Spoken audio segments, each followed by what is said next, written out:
So the people that are most deserving of your kindness are your next door neighbors, as the Prophet ﷺ said to Aisha, when she asked him about two neighbors that she has, which one should she be more generous toward? He said to her, أَقْرَبُهُمَا بَابًا إِلَيْكِ, the one who has the closer door to you. So it means that the Muslims have this obligation to be good to the neighbor. And this neighbor is Muslim, non-Muslim, it's just a neighbor. And then it goes out in circles. So that is the concept of patriotism in a positive sense.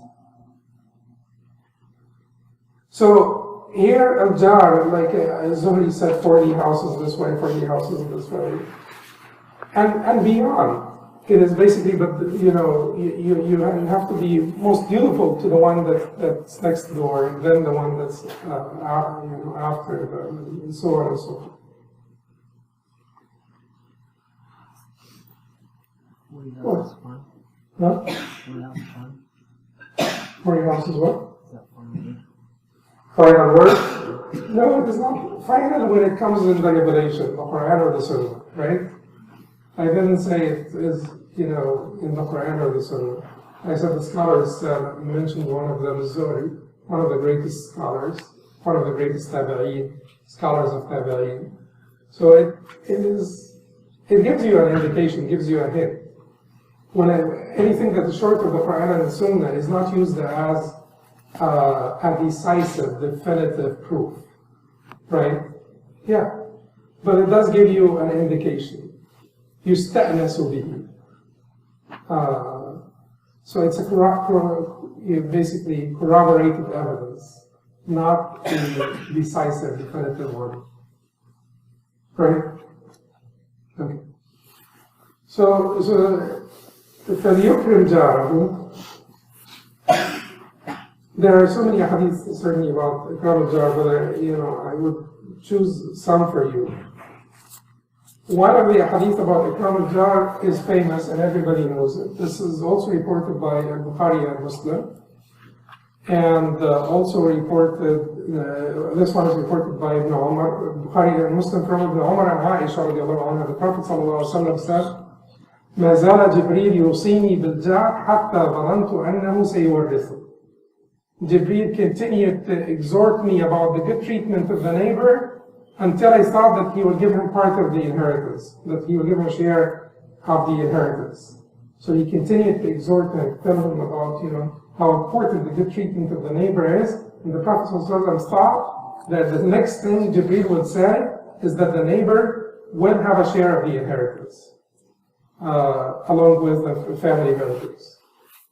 That shows you how this is big, right? You just think about this. This is really big.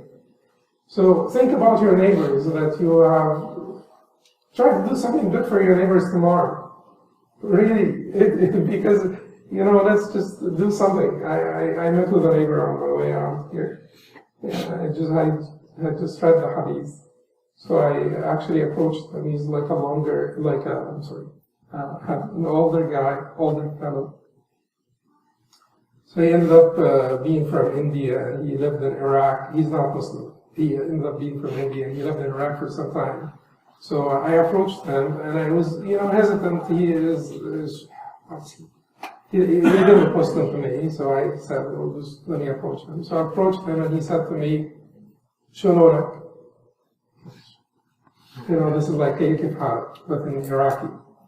So he took me by surprise. So he said, Kayf Halak. I said, I'm good, alhamdulillah.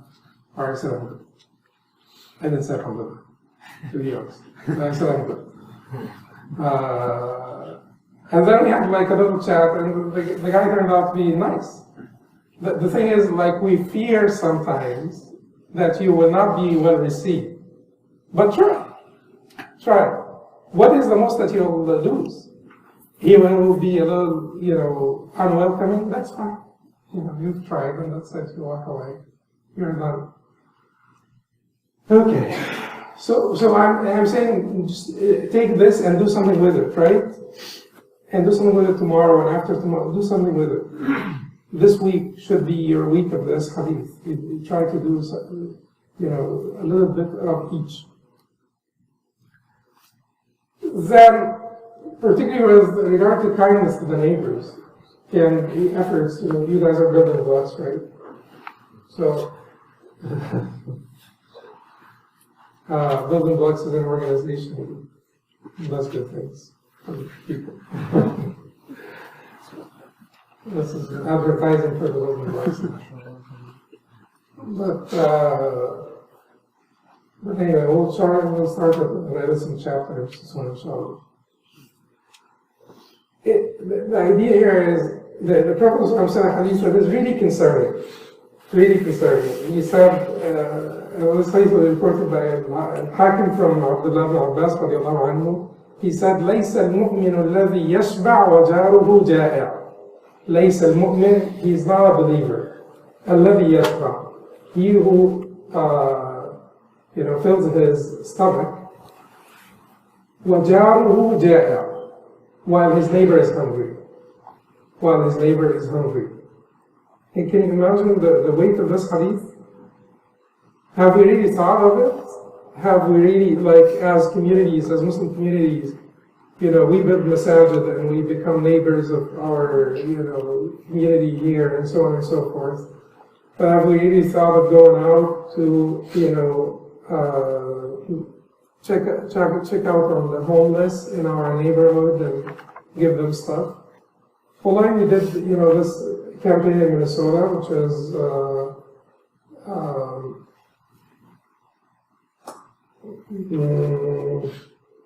I don't remember the name of the campaign. It was a beautiful name. One time, or actually 2 times, we did something with ICNA and Higher Islamic Relief, which is the Day Dignity, where the building blocks was their local agent distributing stuff. But the building blocks did, several days, dedicated for the homeless. You can't imagine first of all, those homeless are not necessarily slackers, and just, some of them have jobs and they just got laid off, and life is really hard here, and people don't really check on each other. There is no salat al-rahman here, and the family ties are weak, and so on. So you could end up being homeless in a blink of an eye. But the effect of this, and you're not too proselytizing in your approach to them. Basically, it's not going to be, we're Muslim, we came here to give you this, so, and just remember we're Muslim. Because it will be obvious that you're Muslim. And then you will say something here or there that will show that you are Muslim. You will be asked and you'll say that you're Muslim. But basically, reach out to them and show them that we care about all people. So, لَيْسَ الْمُؤْمِنُ الَّذِي يَشْبَعُ وَجَارُهُ جَائِعٌ. جَارُهُ جَائِعٌ, he did not say his جَارُهُ Muslim جَائِعٌ. He said جَارُهُ جَائِعٌ, his neighbor is hungry. لَيْسَ الْمُؤْمِنُ الَّذِي يَشْبَعُ وَجَارُهُ جَائِعٌ. He's not a believer, he who fills his stomach while his neighbor is hungry. And as far as, إِذَاء الْجَارِ, or harming your neighbor, this is something that, at least if you're not going to do something good, you don't do something bad.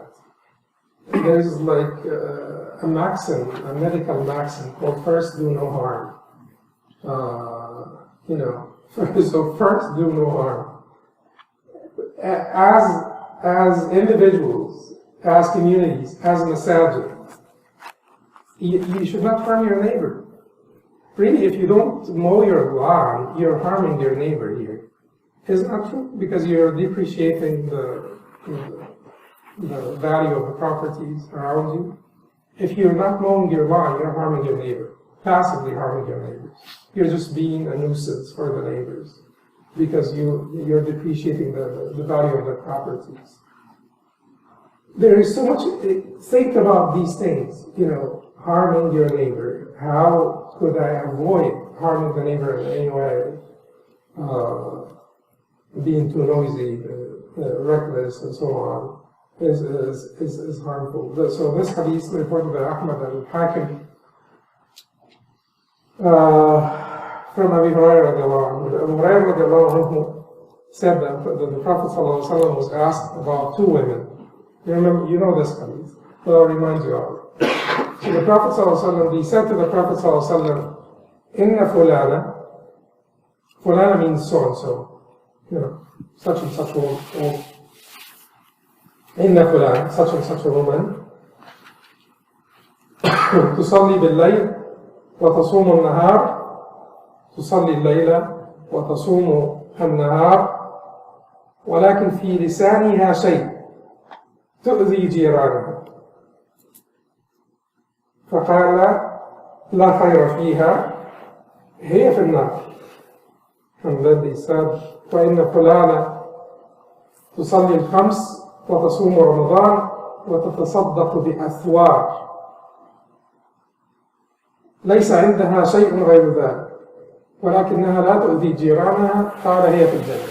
Okay, so إن فلانة, such and such a woman, تصلي الليل, she prays all the night, وتصوم النهار, and she fasts during the day, ولكن في لسانها شيء, she has something in her tongue, which means she is a little bit, she is rude, offensive, impolite.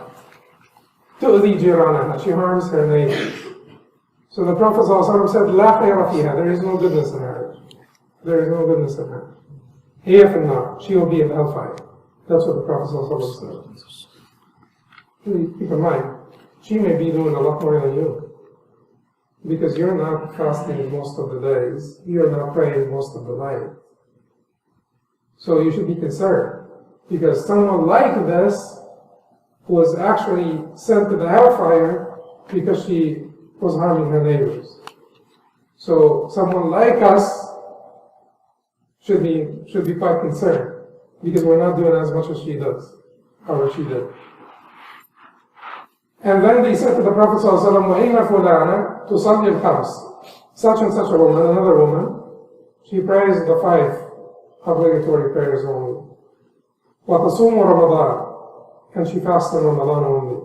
وَتَتَصَدَّقُ بِأَثْوَارٍ, and she gives charity of her cottage cheese.